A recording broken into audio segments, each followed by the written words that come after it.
in the beginning, we were really excited about the idea of a console transition and being able to be that studio that got to do the console transition. And then it was like, oh, and we should really do a whole new engine, not just for next gen, but for current gen as well.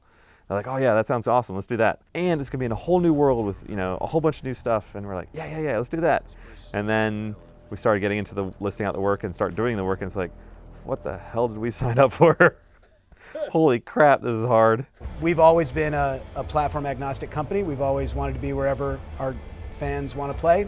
And in the case of this year, that has brought with it a fair amount of complexity. We're looking at 5 platforms, 6 if you count Wii. Treyarch actually is doing the Wii version. Art then became not create one asset for everything.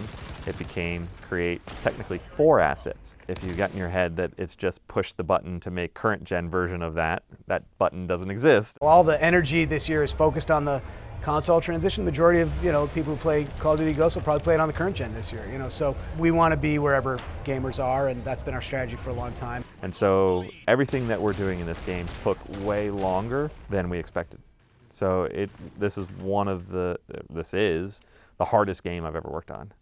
It's good for us, and it's also tough because we really underestimated what we were getting into. It's an Infinity Ward-led development, and they are, the primary, creative driving force. That said, Raven is also heavily involved, and Neversoft is heavily involved. We didn't want to just have these studios be like outsource houses. We didn't want to say, here's the work you need to do, here's when you need to deliver it, get it back to us when you're done. Because then you're just like, okay, making a car, I'll just make a car, be nice, whatever, it's a car. Here you go, here's your car. Right. Raven and Neversoft basically are empowered to be a part of the whole process. Neversoft, I believe it's the whole studio. Raven, it's the majority of the studio. They have some other projects they're working on, but it's a vast majority of the studio. I know each of these studios have their own brand names and their own ethos, and that's something that we really believe in, the independence of the studio model and the need for creative subcultures to develop. At the same time, they really work as one team. And there's a tremendous amount of crossover, both in terms of the vision and in terms of the creativity. So this is not our first multi-studio development, and it won't be our last, and it works really well for us. Not too long from now, we're going to have to go to manufacturing and actually put the game in a box. So that's what everybody's kind of crunching down for. Look, it's a console transition year, and that usually brings a lot of complexities because there's some hesitation for people who haven't upgraded yet. Am I going to continue to buy software for this machine? There's some uncertainty, for people about when they're going to upgrade or which machine they're going to upgrade to. So if you look at the industry from a macro level in past console transition years, sales have actually dipped in the short term, but then obviously grown in the long term because it draws more people in. So we've said before we anticipate a similar situation this year. It's a scary thing, and I'll take my Call of Duty hat off for a second here, but games are becoming harder to make and more expensive to make.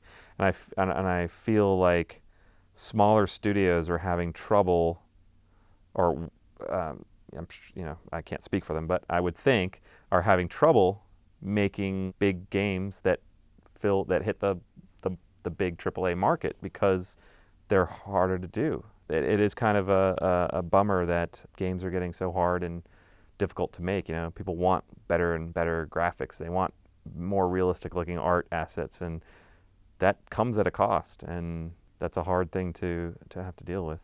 It's weird to hear you say that because you guys are number one in the industry. You should be the least worried about that.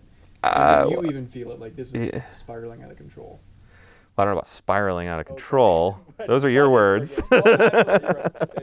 I mean, we have it under control. Absolutely. No. Spiraling in control. It's spiraling in control. But I mean, it is a concern of, let me rephrase, make sure this is clear, is it makes it more difficult for us. So I know it's more difficult for other people as well. The big companies can manage that. We can cover our costs if the costs go up. Other studios may not be able to. So I feel like they're trying to chase Call of Duty. I hope not. The business side, definitely companies, big publishers want to enjoy that kind of Call of Duty success. From a purely artistic standpoint, that bothers me a little bit because I want games to just do what they want to do.